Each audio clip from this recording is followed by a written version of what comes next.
Glad that you're back on the air. Yeah, I'm back on the airways. Let's put it like that, which is certainly a step up from where I was last week. Interesting that your only other appearance, 23 million people watched that. In a way, that was the catalyst, actually.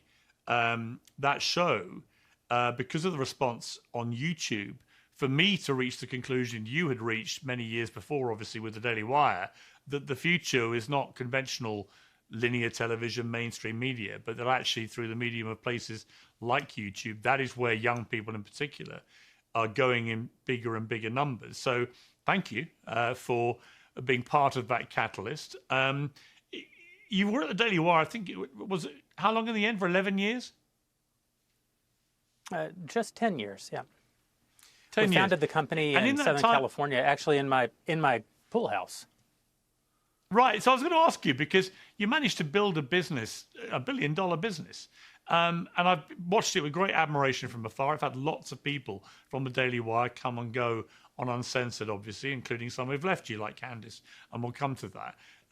When you started the Daily Wire, what was the dream that you had in your head?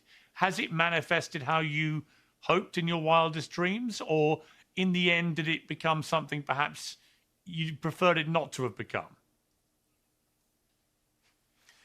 Well, I think that, when you start something like the Daily Wire, of course you're going to make mistakes. Things aren't always going to go the way that you thought that they were going to go. I think we got a lot more hits than we had misses, though. When we first started the company, we saw the opportunity being afforded by emerging social media platforms to really help us get a message sort of around the traditional gatekeepers and directly to the people, a message that we thought needed to be expressed. We're all LA guys, so of course we also wanted to create culture, not just criticize culture. And we did all of those things over the decade that I was running the company alongside Caleb Robinson and in partnership with Ben Shapiro. So yeah, I think I would have to say that we really achieved